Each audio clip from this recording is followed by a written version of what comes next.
Hey guys, how you doing? It's Oscar again. I'm gonna do a shave here with my products I got in the mail finally on Wednesday from Douglas at Phoenix. Um, I can't. Oh, here it is. I got like I said, the Crown King Steeplechase Blue, which is, if you're not familiar, modeled after the old Polo Blue fragrance. And I also picked up some Florida water, and also I couldn't remember the name of the other soap I picked up, but it's the lime, ginger, and green, or I'm sorry, lime, ginger, and tea tree, which is the same as the shampoo bar that I got. And this it's good. I really like it. It's interesting. I'm looking forward to using this, but I was really anxious to use the Steeplechase Blue, so that's what I got blooming right now. And let me wet my face and I'll get started. I just realized I didn't get my razor ready, so excuse me for just 1 second. I'm gonna be using the Phoenix double open comb again with Personna Lab Blue on its second shave. And I have my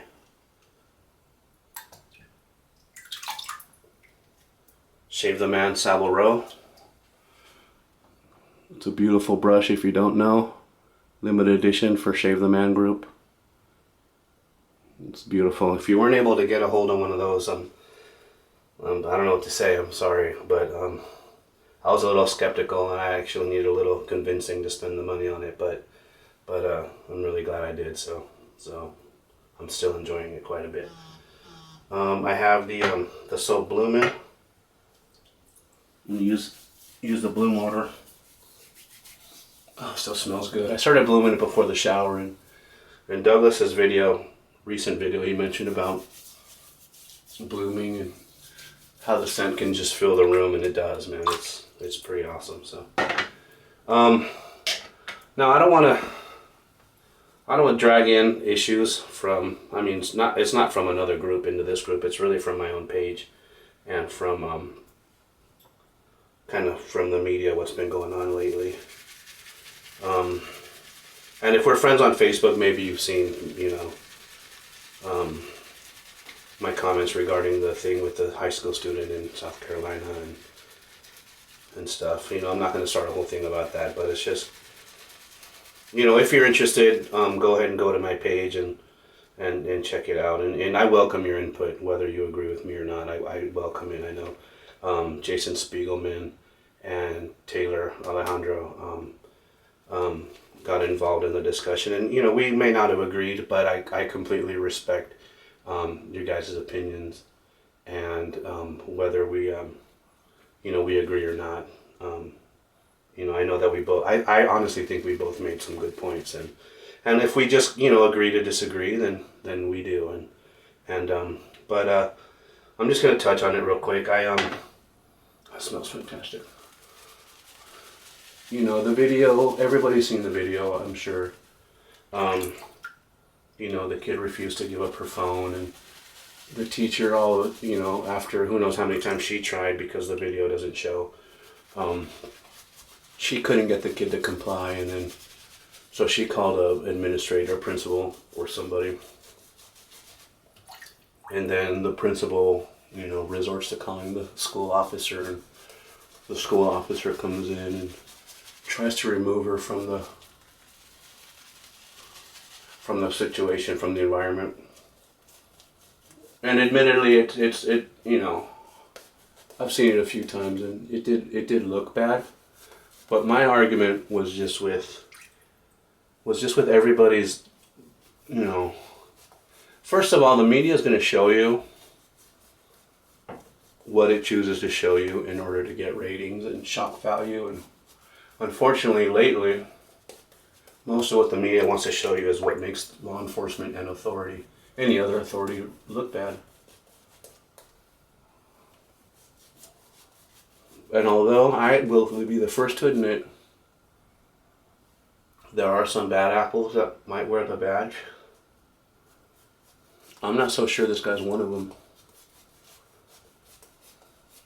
You know?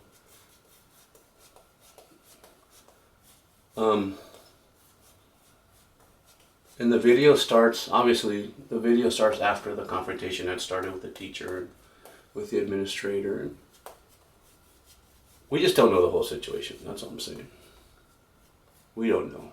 And then once you kind of take a side, you're going to try and find ways to solidify your side. You know, did she throw an elbow? It kind of looked to me like she may have. Did he throw the chair back? Well, kind of, but, you know, one of the articles says that she may have kind of bucked herself back in the momentum. I mean, who knows? Who knows? Like I said, we weren't there. But what really bothers me is just the knee-jerk condemnation of the officer.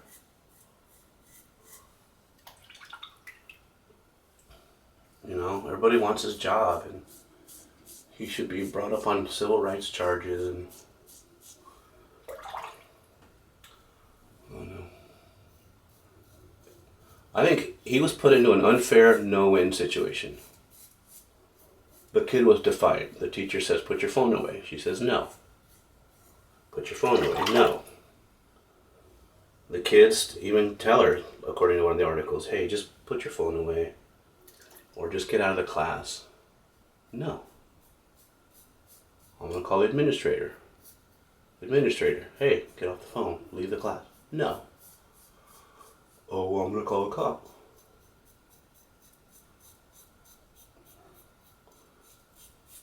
And another of my main points was, why did it get to that point in the first place? Why it didn't have to get to that point. "Hey, student, you're in my class, you're disrupting the class, put your phone away." "Okay, teacher." Crisis is over. You know, and then in my comments I got into the whole, you know, how we deal with defiant inmates, and how this student was asked to put her phone away, then she was told to put her phone away, then she was asked to leave the class, she was told to leave the class, ultimately she had to be made to leave the class. Now, was she an inmate? No. And like I said in my comment, the cynic in me says no, not yet.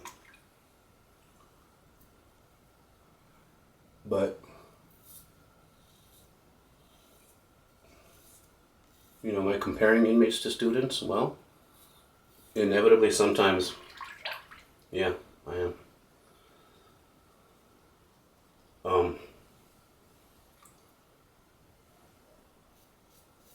You need to get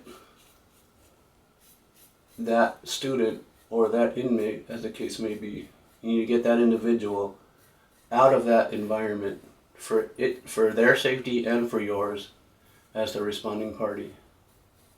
Otherwise, you have what happened in Sacramento, where the principal tried to break up a fight without. Well, cut off. I was told I ran out of space, so I had to erase a couple of the previous videos. Anyway, yeah, we want to play hypotheticals. Let's say the kid should have put her phone away, and we would have been avoided. But that didn't happen. And besides, what about the teachers and the administrator?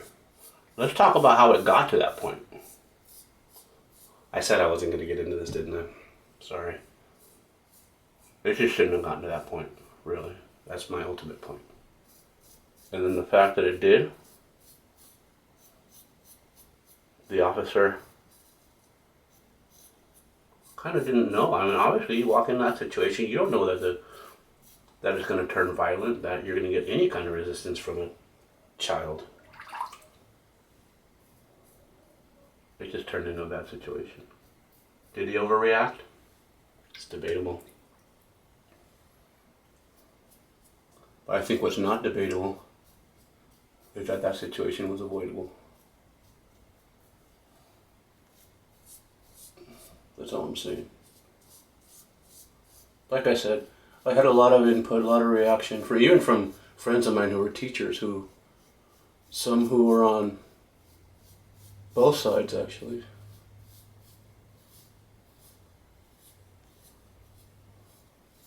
And I went back and forth, like I said, with Taylor last night. And Taylor, I hope you watch this. I'll tag you on the Facebook part. But I just want you to know, I did not discount you guys' opinions, whether we agreed or not.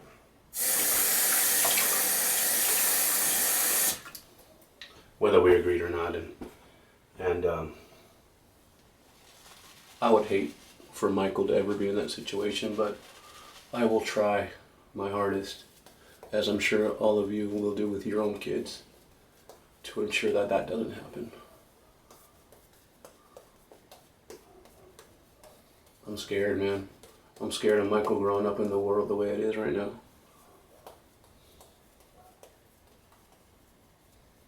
Again, if you go to my Facebook, I put a video of him. We were at Gymboree yesterday, and the innocence of just all he wanted to do was play. He was just running in circles, and I was filming him running, and the innocence is what got me. He's just a kid, and he just wants to play, and he just wants to run, and he enjoys that so much. It's just heartwarming to see, and then you see stuff going on like what I'm talking about, and I don't know. And I kept meaning to refer back to Scott's video, Scott Ostermiller, about, he thinks he's a bad dad, or at some point he thought he was a bad dad because, he got frustrated with his kids and kind of felt like he lost his patience. I'm like, Scott, you're not a bad dad. You're human, dude. You're human. And none of us deserves or even has the right to pass any judgment on you, because we don't know your situation firsthand. And I thought it was pretty ballsy to share it with us like that, to put yourself out there. So Scott, I'm looking forward and I'm hoping that you're making this Pasadena trip, because you're near the top of the list of people that I want to talk to. Anyway, it's enough about that. Again, if you want to talk about that, feel free, go to or comment here, go to my Facebook page. I'd welcome your comments, your input. Just be open-minded. That's all. Just be open-minded, and honestly, again, last time, I'll say it could have been avoided. Anyway, not sure what I'm going to pair this with aftershave wise. This stuff smells amazing. The lather was fantastic. The texture and stuff just creamy and kind of yogurty, and with that brush, with that Savile Row, this was a really, really, really good shave. I feel great. I know I got myself a little bit here, but it was fantastic. Great job, Douglas. Again, you guys, thank you for your patience and letting me kind of spew what I had to say. But that's part of why I love doing this, is because everybody's open to what other people have to say. Again, I welcome your comments. Please, if you haven't subscribed, please do. I reached 50 subscribers. What? But I still have a ways to go. But I welcome anything you guys have to say.